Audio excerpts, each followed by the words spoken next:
The day she stopped admiring him was the day everything else began to fall apart, and he never saw the The betrayal gray coming Portland from the light man he washed trusted over most. Mason's workshop, illuminating the sawdust, the carved walnut, and the legacy he'd built with his own two hands. His business wasn't luck. It was blood, blistered palms, and years of sleeping on a fold-out cot next to drying varnish. He built this dream from nothing, and Vanessa, brilliant, polished, architectural royalty, had once looked at him like he was a rising star. They met arguing over a design sketch, and that argument turned into dinner, and dinner turned into 4 years of love. In those early years, pride gleamed in her voice. He's a visionary artisan, she'd say, showing off his work. But admiration is fickle. And ambition, when it's misdirected, becomes a blade. The first cracks were small. Comments disguised as encouragement, comparisons framed as inspiration. Tips, she said, came from Ryan, Mason's best friend since college. Ryan, who was once a brother. Ryan, who toasted Mason's victories. Ryan, who was suddenly the man Vanessa quoted more than her own fiancé. At a dinner party, Mason finally felt it. He wasn't her equal. He was her exhibit. He made furniture, while her friends built legacies. Vanessa didn't want a partner. She wanted a competitor. And in her eyes, Mason was already losing a race he never even knew he was running.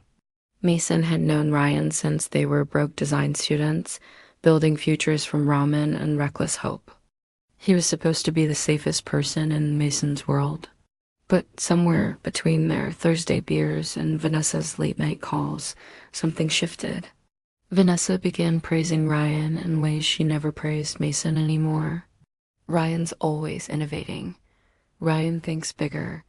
Ryan is so strategic. You could learn from him, bit by bit. Admiration turned to comparison, and comparison turned to disdain. Vanessa became cold, calculating, evaluating Mason like a project with diminishing returns.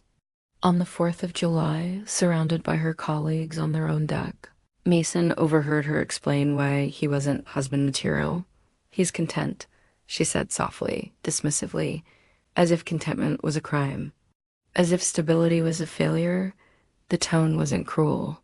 It was worse. It was condescending.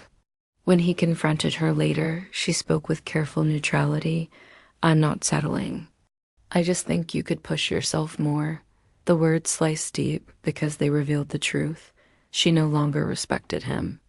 And respect, once it's lost, never returns unbroken. Soon, Vanessa's emergencies started multiplying. Late client meetings, design crises, last-minute calls. But the signs were too sharp to ignore. The flush on her cheeks that wasn't a stress, the scent of Cabernet from her favorite restaurant, the too quick explanations. Then came the first undeniable blow. A text from a friend. "Dude, I saw Vanessa and Ryan at High Water earlier." High Water, her favorite upscale spot. Nowhere near the office she claimed to be saving from disaster. Mason said nothing. He learned how liars speak, with too much detail and not enough truth. Labor Day brought the final kill shot. A rare sunny Saturday. Mason stopped by Ryan's studio for a tool and saw it. Vanessa's Tesla parked behind the building, hidden from the street.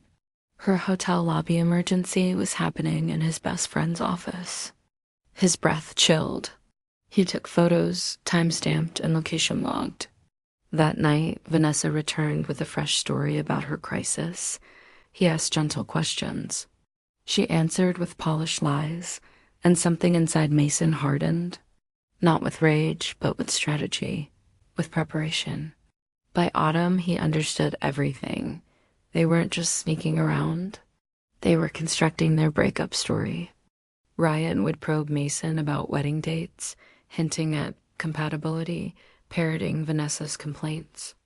They thought he was naive, easy to discard. Then came her proposal, a romantic weekend getaway. Just us, the perfect stage for her rehearsed speech.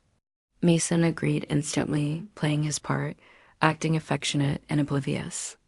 While she packed thoughtful outfits and Ryan drank beer on Mason's deck, pretending to be a friend, Mason prepared his own precision strike. The resort was idyllic. Dinner was elegant. Mason, she began carefully, I love you, but we've grown apart. He nodded like a man hearing this for the first time. By the end, she was relieved, light, free. They slept together one last time, her believing she'd exited with grace. Him watching the final performance of a woman who once loved him. By Saturday afternoon, she was moved out.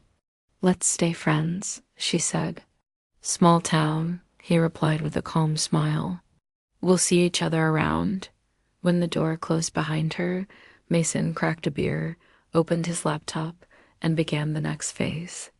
Sometimes the only trap you need is letting the betrayer believe they escaped cleanly. Thanks for watching.